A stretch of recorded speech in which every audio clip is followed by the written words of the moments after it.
Hello दोस्तों, तो मैं गोलू कुमार आप सभी को स्वागत करता हूं मैं अपना YouTube channel BPS unique centre में। तो मैं पढ़ाने वाला हूं आज रासायनिक अभिक्रिया के प्रकार कितने हैं, ठीक है। यानी रासायनिक अभिक्रिया के प्रकार क्या वो होता है उसके बारे में। और इससे पहले वाला लेक्चर आपने नहीं देखा है तो जरूर देखें, क्योंकि इससे पहले वाला लेक्चर में हमने बताया है कि रासायनिक अभिक्रिया क्या है, रासायनिक अभिक्रिया क्या है। और यदि वीडियो पसंद आता है तो लाइक कीजिए, सब्सक्राइब कीजिए और एक दूसरे के साथ शेयर करना ना भूलें। तो बिना लेट के वीडियो को स्टार्ट करते हैं। देखिए यहाँ पर ध्यान दीजिएगा मेरे भाई, रासायनिक अभिक्रिया के प्रकार। तो रासायनिक अभिक्रिया के प्रकार देखिए कितने प्रकार के होते हैं। सबसे पहला प्रकार लेते हैं, यहाँ पर ध्यान देना।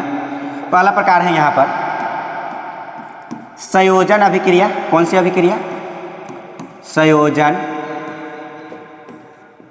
संयोजन अभिक्रिया।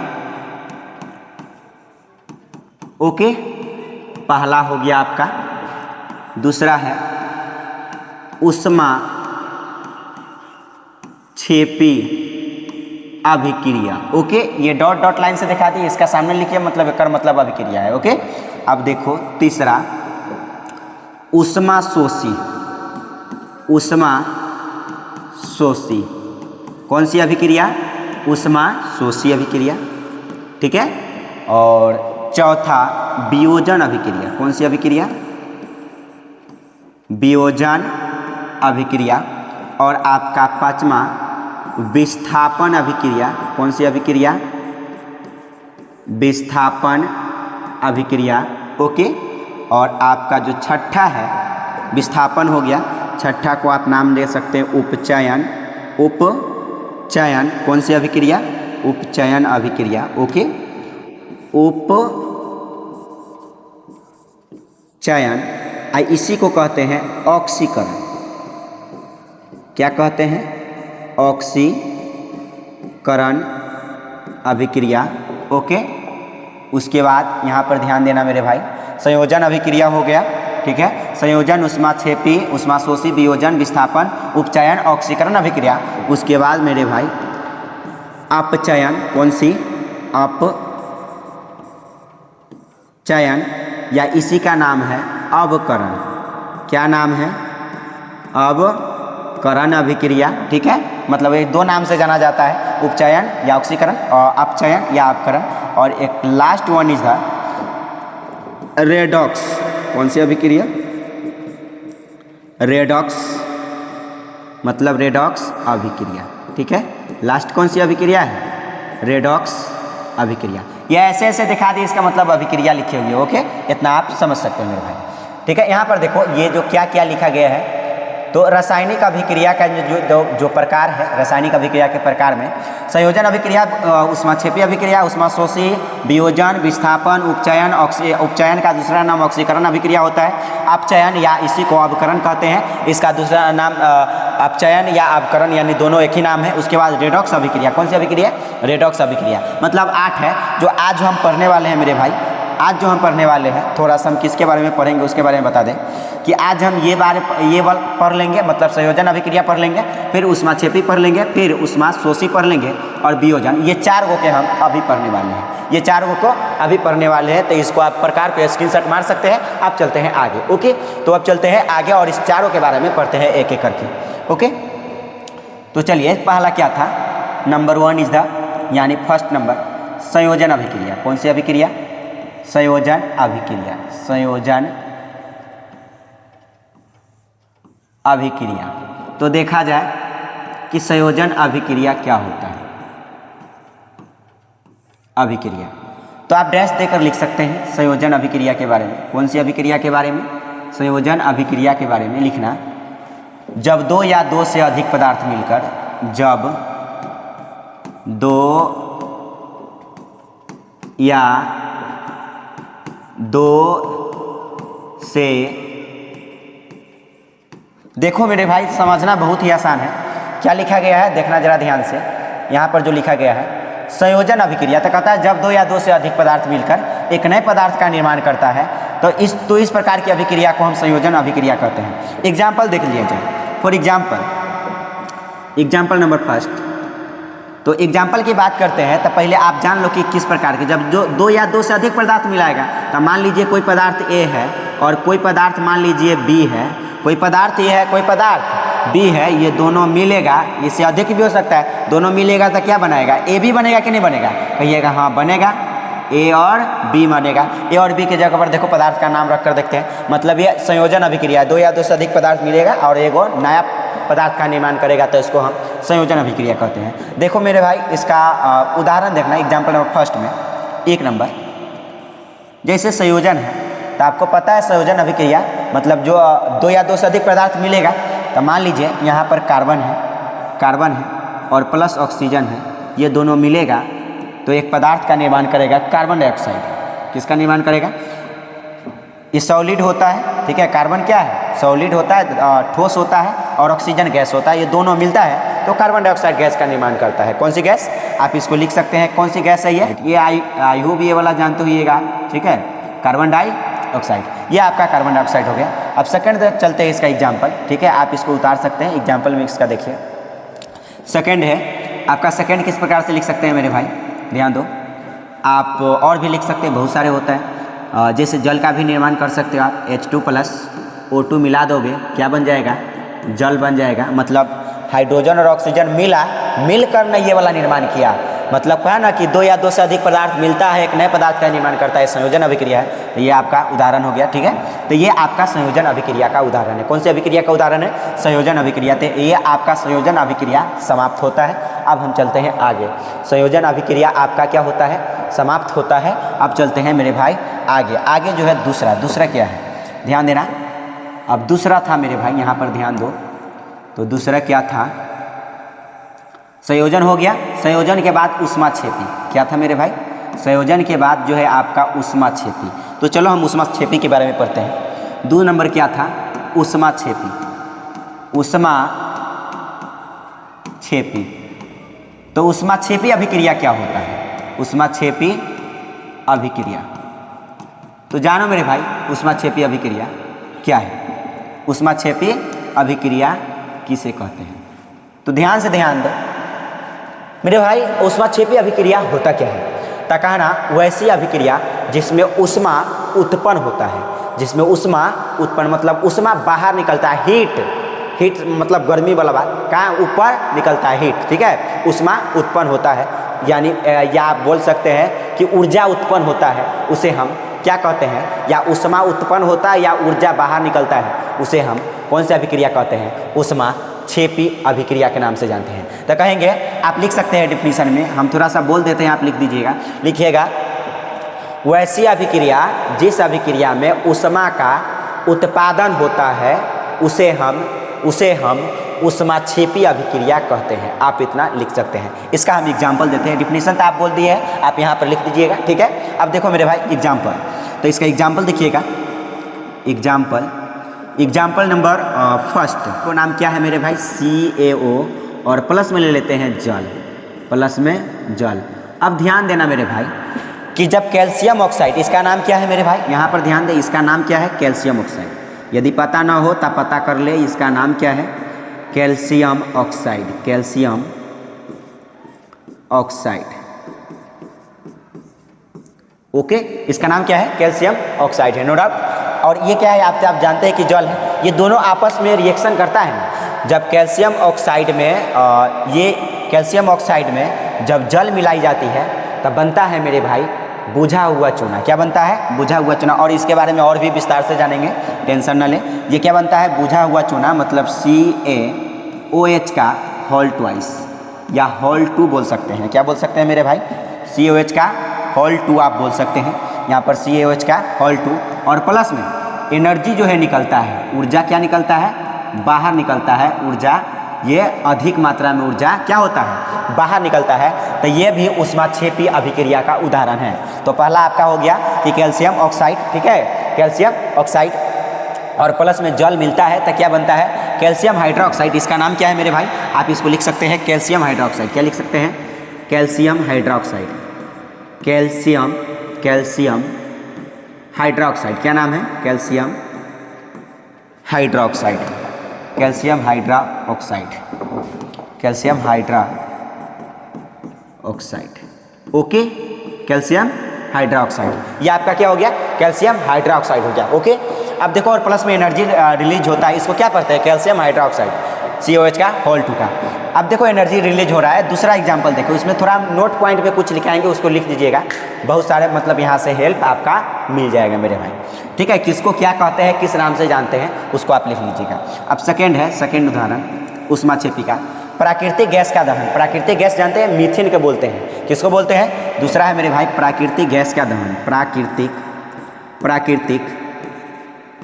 गैस का दहन, गैस का दहन, प्राकृतिक गैस का दहन। देखो तो मेरे भाई, प्राकृतिक गैस का दहन किस प्रकार से होता है। दहन का मतलब होता है जलना, दहन का क्या मतलब होता है, जलना। तो ध्यान देना मेरे भाई कि दहन का मतलब होता है जलना। तो प्राकृतिक गैस बोले तो मीथेन, प्राकृतिक गैस बोले तो क्या होता है, मीथेन। मीथेन बोले तो CH4, मीथेन बोले तो क्या होता है, CH4। मीथेन का मतलब होता है CH4। ये आगे जाइएगा क्लास में, जैसे जैसे पढ़ाएंगे ना तो आपको पता चल जाएगा कि CH4 आया कहाँ से। अभी टेंशन ना ले, अभी फिलहाल देखो यहाँ पर ध्यान से, प्राकृतिक गैस का दहन करा है तो मीथेन है ना, मीथेन।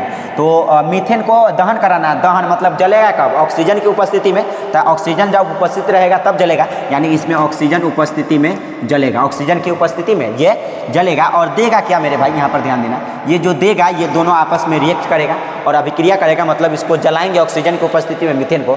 तो ये मेरे भाई देने वाला है कार्बन डाइऑक्साइड। क्या क्या देने वाला है, आप जानते हैं क्या, कि मतलब कि आप जलाइएगा तो कार्बन डाइऑक्साइड निकलेगा। ठीक है, और क्या क्या निकलेगा, देखो यहाँ कार्बन डाइऑक्साइड निकल जाएगा मेरे भाई, और यहाँ पर आपका जल निकल जाएगा। क्या निकल जाएगा, जल H2O, और प्लस में जो निकल जाएगा मेरे भाई, यहाँ पर ध्यान देना क्या क्या निकलने वाला है। तो एक कार्बन डाइऑक्साइड, जल निकल जाएगा, और प्लस में ऊर्जा आपका बाहर निकलेगा। हम ऊष्माक्षेपी पढ़ रहे हैं ना, तो ऊर्जा तो निकलवे करेगा ना अधिक मात्रा में, ऊर्जा क्या निकलेगा, अधिक मात्रा में निकलेगा मेरे भाई। इसको आप याद रख सकते हैं। ओके, इसको आप याद रख सकते हैं। ये प्राकृतिक गैस का दहन, ये ऊष्माक्षेपी का उदाहरण है। उसके बाद मेरे भाई ये थर्ड नंबर है, कौन, थर्ड, आप श्वसन जानते होइएगा, श्वसन जो हम लोग सांस लेते हैं, हम लोग सांस लेते हैं। तो बताइए ये श्वसन यानी सांस जो लेते हैं, श्वसन जो हमारे शरीर में सभी क्रिया होती है, श्वसन, ये भी ऊष्माक्षेपी रासायनिक अभिक्रिया का उदाहरण है।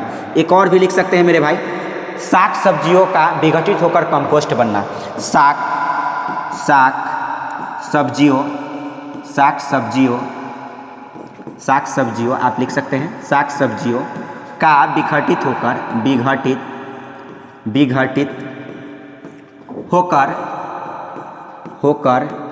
साग सब्जियों का विघटित होकर आप क्या लिख सकते हैं मेरे भाई, साग सब्जियों का विघटित होकर कंपोस्ट बनना, कंपोस्ट बनना। क्या बनना मेरे भाई, कंपोस्ट बनना। तो ये भी साग सब्जियों का विघटित होकर कंपोस्ट बनना, यह ऊष्माक्षेपी रासायनिक अभिक्रिया का उदाहरण है मेरे भाई। इतना को आप समझ सकते हैं। ये ऊष्माक्षेपी है, दूसरा था क्या है, ये ऊष्माक्षेपी है। आप नोट डाउन करना है, स्क्रीनशॉट मारना है तो आप स्क्रीनशॉट ले सकते हैं मेरे भाई। ये इसका है ऊष्माक्षेपी अभिक्रिया। अब मेरे भाई यहाँ पर नोट पॉइंट में आप कुछ देकर लिखो। क्या लिखो नोट पॉइंट में, ये जो आपके बुझा रहा है CaO, यहाँ पर ध्यान देना। हम थोड़ा सा नोट पॉइंट, VVI क्लियर है, मतलब जो VVI क्वेश्चंस है उसको क्लियर करा लो। तो यहाँ पर ध्यान देना, आगे बढ़ते हैं। इसके बारे में लिखाते हैं, इसके बारे में कुछ क्या लिखना, नोट आप नोट पॉइंट देकर लिख सकते हैं। क्या लिख सकते हैं, नोट पॉइंट देकर लिखिएगा CaO के बारे में। तो आपको पता है, देखो हम इसके बारे में क्या क्या लिख देते हैं। CO आपको पता है, इसको कैल्शियम ऑक्साइड कहते हैं, लिखा दिए ऊपर में कैल्शियम ऑक्साइड। इसको हम कैल्शियम ऑक्साइड को बिना बुझा हुआ चूना के नाम से जानते हैं। बिना, इसको किस नाम से जानते हैं, तो कैल्शियम ऑक्साइड को हम बिना बुझा हुआ चूना के नाम से जानते हैं। बिना बुझा हुआ चूना,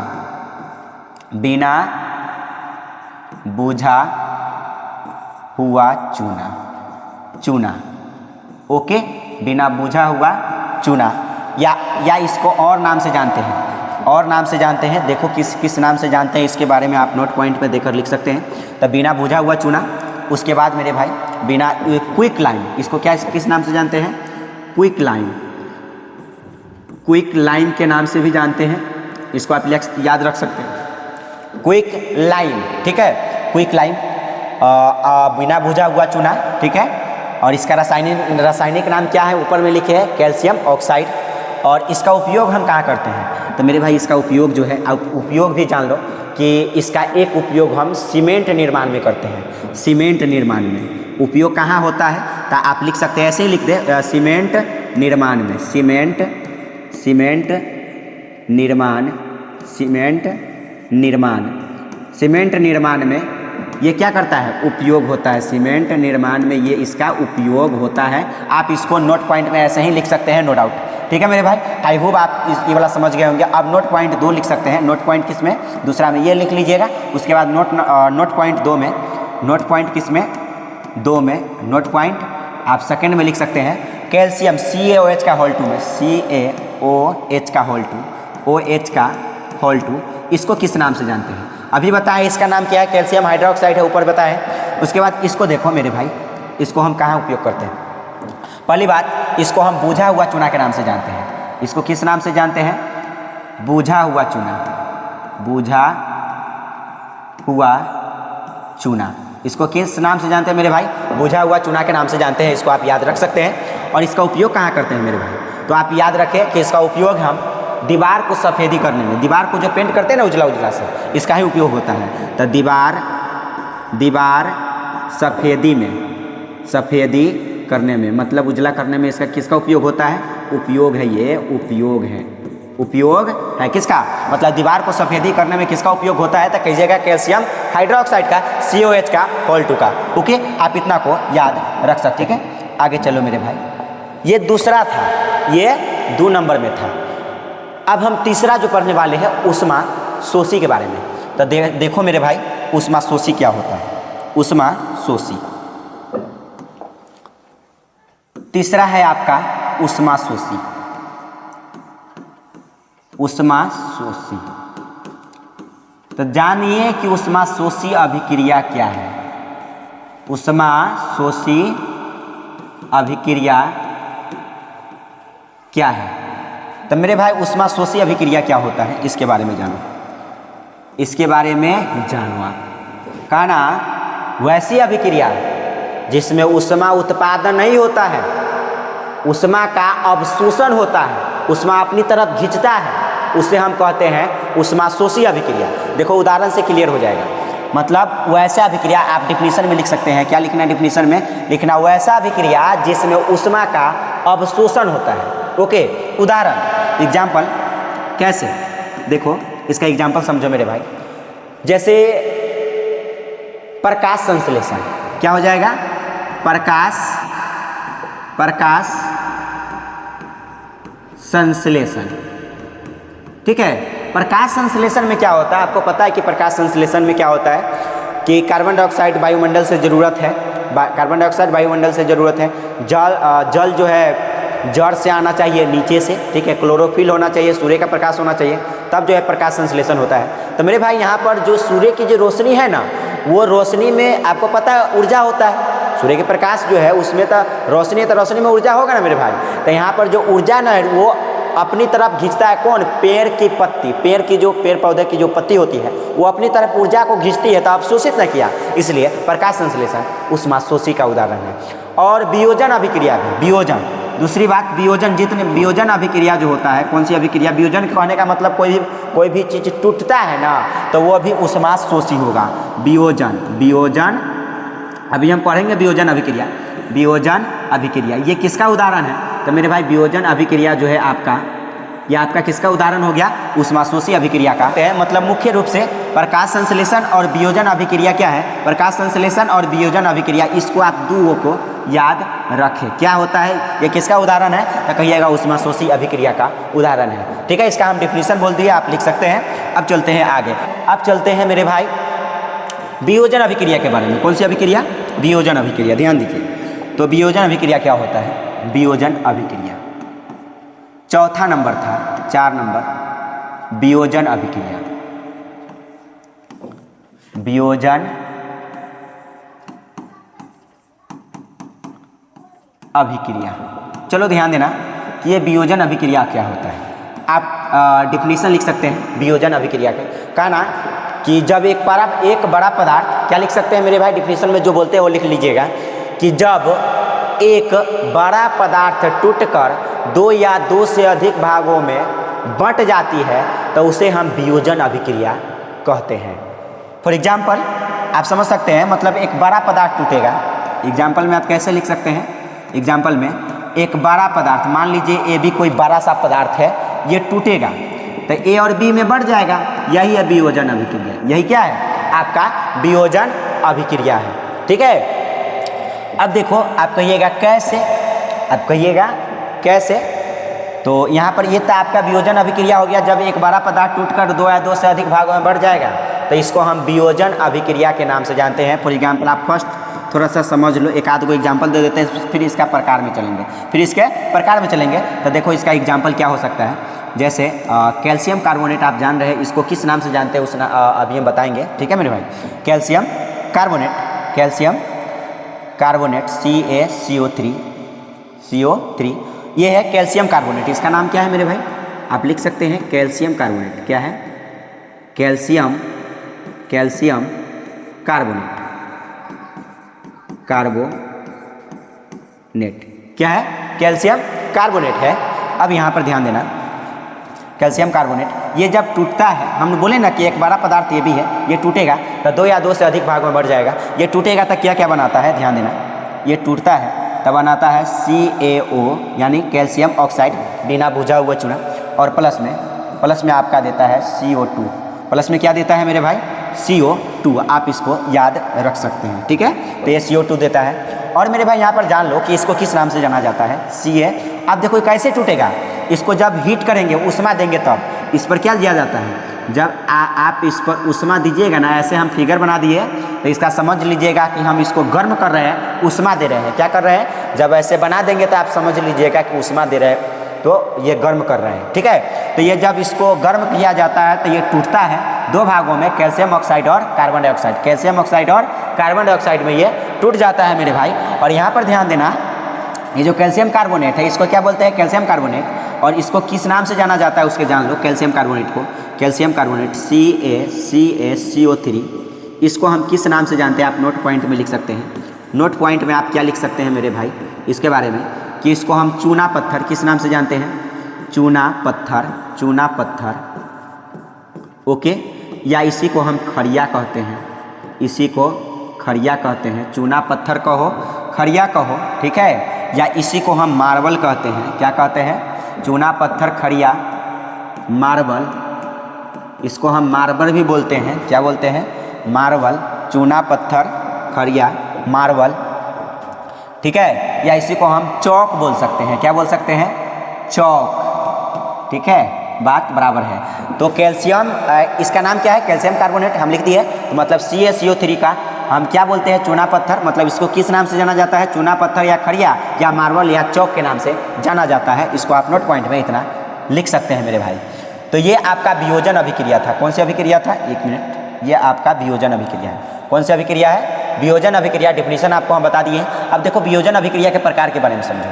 अब किसके बारे में समझो, इसको थोड़ा सा वियोजन अभिक्रिया के प्रकार के बारे में समझो। अब देखो वियोजन अभिक्रिया के प्रकार क्या है, वियोजन अभिक्रिया के प्रकार, तो आप लिख सकते हैं वियोजन अभिक्रिया के प्रकार, वियोजन अभिक्रिया के प्रकार, अभिक्रिया के प्रकार। तो देखो समझो मेरे भाई, वियोजन अभिक्रिया कितने प्रकार के होते हैं। तो वियोजन अभिक्रिया मुख्य रूप से 3 प्रकार के होते हैं। वियोजन अभिक्रिया मुख्य रूप से कितने प्रकार के होते हैं, तो आप कहिएगा मुख्य रूप से ये वियोजन अभिक्रिया कितने प्रकार के होते हैं, तो कहिएगा 3 प्रकार के। पहला है ऊष्मीय वियोजन। कौन सा वियोजन, ऊष्मीय वियोजन। पहला ऊष्मीय वियोजन, ऊष्मीय वियोजन आप लिख सकते हैं, ऊष्मीय वियोजन। कौन सी अभिक्रिया, ऊष्मीय वियोजन। ठीक है, अब जानो कि ऊष्मीय वियोजन अभिक्रिया क्या है। ऊष्मीय वियोजन अभिक्रिया होता क्या है, आप डैश देकर लिख सकते हैं ऊष्मीय वियोजन का ना। क्या लिखना है, इस जगह लिखना मेरे भाई कि वैसी अभिक्रिया जिसे ऊष्मा द्वारा तोड़ा जाता है, वैसी अभिक्रिया जिसे ऊष्मा द्वारा तोड़ा जाता है, उसे हम ऊष्मीय वियोजन अभिक्रिया कहते हैं। फॉर एग्जाम्पल, इसका एग्जाम्पल देखो मेरे भाई, एग्जाम्पल क्या हो जाएगा, एग्जाम्पल जो बोले हैं उसको आप लिख सकते हैं। ठीक है, और एग्जाम्पल इसका क्या हो जाएगा, ऊष्मीय वियोजन का। ऊष्मा द्वारा तोड़ेंगे, तो अभी लिए थे ऊष्मा द्वारा तोड़े ना, किसको तोड़े हैं, CaCO3 को जब इसको हीट किए हैं मतलब उष्मा दिए हैं तो ये टूटा है। इसका मतलब क्या है, उष्मा दे रहे हैं, ठीक है, उष्मा दे रहे हैं, उष्मा मतलब इसमें गर्म कर रहे हैं। ऐसा मतलब है कि इसका मतलब है गर्म कर रहे हैं, गर्म करेंगे तो किस में टूट जाएगा, CaO और प्लस CO2 में टूट जाएगा। आप ये बताइए इसके बारे में, और भी इसके बारे में जानो मेरे भाई, और भी जानो। वियोजन अभिक्रिया है, ये क्या है, वियोजन अभिक्रिया। और भी एग्जाम्पल हो सकता है इसका, फेरस सल्फेट FeSO4 और इंटू में यहाँ पर 7 भाग जल होता है। इसमें कितने भाग जल होता है, जब इसको हीट किया जाता है ना, क्या किया जाता है, हीट किया जाता है मेरे भाई, गर्म किया जाता है। तो इसको याद रखें, जब इसको जैसे ही आप गर्म कीजिएगा, हीट कीजिएगा, गर्म कीजिएगा, उष्मा दीजिएगा, तो ये जल, ये 7 भाग जो जल है ये त्याग हो जाएगा। 7 भाग का जल का त्याग हो जाता है जब इसको गर्म किया जाता है, तब बनाता क्या है मेरे भाई, उसके ऊपर ध्यान दीजिएगा। फेरिक ऑक्साइड Fe2O3 और प्लस में सल्फर डाइऑक्साइड और प्लस में सल्फर ट्राइऑक्साइड का निर्माण करता है। तो इसका नाम क्या है मेरे भाई, ध्यान दीजिएगा, इसका जो नाम हो जाता है, ध्यान दो, इसका जो नाम हो जाता है आपका, इसका नाम है फेरस सल्फेट। आप लिख सकते हैं ये क्या है, फेरस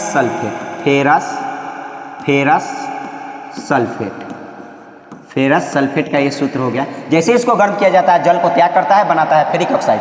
क्या बनाता है, इसका नाम क्या होता है, Fe2O3 का नाम होता है फेरिक ऑक्साइड। आप इतना को याद रख सकते हैं मेरे भाई। और इसको क्या है, इसको बोलते हैं सल्फर डाइऑक्साइड और इसको बोलते हैं सल्फर ट्राइऑक्साइड, ठीक है, सल्फर डाइऑक्साइड है, इसको सल्फर ट्राइऑक्साइड के नाम से जाना जाता है। इसको आप इतना याद रख सकते हैं, ठीक है। अब देखो ये उष्मीय वियोजन का अभिक्रिया, उष्मीय वियोजन वाला बात हो गया। ये तो हम प्रकार में पहला क्या था, उष्मीय वियोजन, किसका प्रकार था, तो आप कहिएगा इसका प्रकार था, किसका, वियोजन अभिक्रिया का पहला प्रकार हो गया उष्मीय वियोजन। अब चलते हैं दूसरा प्रकार, किसका प्रकार, दूसरा प्रकार है किसका, वियोजन अभिक्रिया का। तो वियोजन अभिक्रिया का पहला प्रकार हो गया। अब वियोजन अभिक्रिया का जो दूसरा प्रकार होगा, ये वियोजन का है मेरे भाई। अभी हम 4 को पढ़ रहे हैं, फिर 4 को अगला दिन पढ़ेंगे, जो भी दिन हो, ठीक है। तो यहाँ पर देखो, दूसरा, पहला था वियोजन अभिक्रिया के प्रकार में उष्मीय वियोजन, और फिर अभी जो दूसरा पढ़ेंगे प्रकाशीय वियोजन। कौन सा वियोजन, प्रकाशीय वियोजन। कौन सी वियोजन, प्रकाशीय वियोजन। तो मेरे भाई ये जानो कि प्रकाशीय वियोजन क्या होता है। तो आप डिफिनीशन लिख दीजिएगा कि वैसी अभिक्रिया जिसे प्रकाश द्वारा तोड़ा जाता है, जिसे प्रकाश द्वारा मतलब सूर्य की प्रकाश की उपस्थिति में तोड़ा जाता है, उसे हम क्या कहते हैं, तो प्रकाशीय वियोजन के नाम से जाना जाता है। अब देखो इसका एग्जाम्पल देखना मेरे भाई, इसका एग्जाम्पल नंबर फर्स्ट। जैसे हम सिल्वर क्लोराइड की बात करते हैं, किसकी बात करते हैं, सिल्वर क्लोराइड। तो ध्यान देना, ये है AgCl, ये सिल्वर क्लोराइड। जब जो है मेरे भाई यहाँ पर सूर्य की प्रकाश जब डाला जाता है, सूर्य की प्रकाश, ये क्या होता है, सूर्य की प्रकाश जब इस पर जैसे ही AgCl पर सूर्य की प्रकाश डाला जाता है, तो ये टूट जाता है 2 भागों में। ये सिल्वर में टूट जाता है और प्लस क्लोरीन गैस में टूट जाता है। किस भाग में टूट जाता है, कितने भागों में, क्लोरीन गैस में टूट जाता है। इसको आप याद रख सकते हैं। मतलब सिल्वर क्लोराइड को सूर्य की प्रकाश, जब सूर्य दिया जाता है, रोशनी दिया जाता है, तो सिल्वर और क्लोरीन में टूट जाता है। और लास्ट में जो अंततः जब ये भाग में टूट जाता है, तो इसका रंग जो होता है मेरे भाई, सिल्वर क्लोराइड, इसका नाम क्या है मेरे भाई, आप इसको हम इरेज करते हैं, थोड़ा सा लिखते हैं नाम क्या है, सिल्वर क्लोराइड, नाम है आपका सिल्वर सिल्वर क्लोराइड, ओके। इसका रंग कैसा होता है, तो रंग कहिएगा धूसर। रंग कैसा होता है, तो रंग आप कहिएगा धूसर रंग होता है। कैसा रंग होता है, धूसर समझते हैं ना, भैंस को आप देखते हैं ना, वो भैंस धूसर है, मतलब ये रंग इसका कैसा होता है सिल्वर क्लोराइड के, तो आप कहिएगा धूसर। कैसा रंग होता है, धूसर रंग होता है। जैसे स्लेटी कलर, धूसर कहते हैं, धूसर स्लेटी, ये जो है ये मतलब ये थोड़ा सा हो गया, धूसर मतलब स्लेटी कलर, आप समझ रहे हैं, वो धूसर रंग होता है। इसका आप रंग याद रख सकते हैं, ये इतना भाग में बढ़ जाता है, ठीक है, आप इसको याद रख सकते हैं। अब देखो इसका आगे जो एग्जाम्पल है, आगे प्रकाशीय वियोजन का, प्रकाश द्वारा तोड़ा जाएगा। और दूसरा जो हो जाएगा मेरे भाई, जैसे सिल्वर ब्रोमाइड AgBr, इसको किस नाम से जाना जाता है, सिल्वर ब्रोमाइड के नाम से जाना जाता है। यदि आप इसको संतुलित करना चाहते हैं तो कर सकते हैं। यहाँ पर देख लो, यहाँ पर 2 लगा दो और यहाँ पर 2 लगा दो, हो गया संतुलित है। ठीक है, संतुलित वाला भी लेक्चर हमने बताया है, तो उसको आप देख सकते हैं। ठीक है, यहाँ पर देखो मुख्य जो आपका मुख्य बातें है वो सिल्वर और क्लोरीन गैस ये बाहर निकल गया है। ठीक है, और इसका रंग कैसा होता है, धूसर होता है, इसको आप याद रख सकते हैं। उसके बाद सिल्वर ब्रोमाइड क्या है, सिल्वर ब्रोमाइड। जब इस पर भी आप प्रकाश दीजिएगा, क्या दिया जाएगा, सूर्य की रोशनी दिया जाएगा, सूर्य की रोशनी दिया जाएगा मेरे भाई, क्या दिया जाएगा, सूर्य की रोशनी। तो ये भी Ag+ मतलब सिल्वर और किस में टूट जाएगा, ब्रोमीन में टूट जाएगा, सिल्वर और ब्रोमीन में टूट जाएगा। और मतलब Br2 लिख दो, यहाँ पर भी 2 लिख सकते हैं और यहाँ पर भी 2, ये संतुलित हो गया दोनों तरफ। ठीक है, अब देखो इसका नाम क्या है, सिल्वर ब्रोमाइड। आप यहाँ पर क्या लिखिएगा मेरे भाई, सिल्वर ब्रोमाइड। इसका नाम क्या है, silver bromide, bromide, silver bromide. अब देखो सिल्वर ब्रोमाइड का उपयोग कहाँ करते हैं वो भी आपको लिख लेना है। सिल्वर ब्रोमाइड का उपयोग कहाँ करते हैं वो भी आपको लिख लेना है मेरे भाई। तो आप इस सिल्वर ब्रोमाइड यहाँ पर AgBr इसका जो उपयोग है आप नोट पॉइंट में लिख सकते हैं, आप नोट पॉइंट में लिख सकते हैं। इसका उपयोग कहाँ किया जाता है, स्वेट फोटोग्राफी में किसका उपयोग होता है, तो आप कहिएगा सिल्वर ब्रोमाइड का उपयोग होता है मेरे भाई। ठीक है, अब ये क्या था, तो आप कहिएगा प्रकाशीय वियोजन था। बोले ना मुख्य रूप से 3 प्रकार का होता है वियोजन अभिक्रिया। पहला था उसमें वियोजन हो गया, फिर प्रकाशीय वियोजन हो गया, और प्रकाशीय वियोजन हो जाने के बाद अब हम चलते हैं लास्ट मतलब वियोजन अभिक्रिया के प्रकार में तीसरा। और तीसरा देखते हैं कि कौन है आपका तीसरा। तो आप तीसरा लिखिएगा, आप तीसरा लिख सकते हैं। तीसरा वियोजन अभिक्रिया के प्रकार में तीसरा विद्युतीय वियोजन। कौन सी वियोजन, विद्युतीय वियोजन, विद्युतीय वियोजन। कौन सी वियोजन, तो कहिएगा विद्युतीय वियोजन। ओके, तो मेरे भाई जानो कि विद्युतीय वियोजन क्या होता है, विद्युतीय वियोजन क्या होता है, तो आप डेंस देकर लिख सकते हैं। वियोजन यानी वैसी वियोजन अभिक्रिया जिसे हम विद्युत धारा के द्वारा तोड़ते हैं, जिसे हम विद्युत धारा के द्वारा तोड़ते हैं उसे हम विद्युतीय वियोजन के नाम से जानते हैं।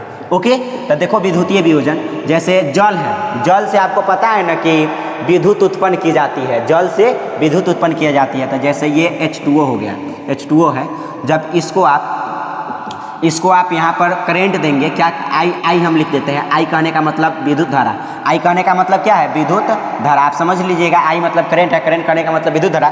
जब इसको विद्युत धारा इसमें प्रवाहित की जाती है तो ये किस में बदल जाता है, H2 और O2 में ये टूट जाता है। ये विद्युत धारा में जब इलेक्ट्रिसिटी मतलब जल में, कि ये क्या है, जल है, ये क्या है मेरे भाई, जब जल में इलेक्ट्रिसिटी प्रवाहित की जाती है तो हाइड्रोजन और ऑक्सीजन में टूट जाती है, और हाइड्रोजन कैथोड पर मुक्त होती है। ये इलेक्ट्रोड होता है, रॉड।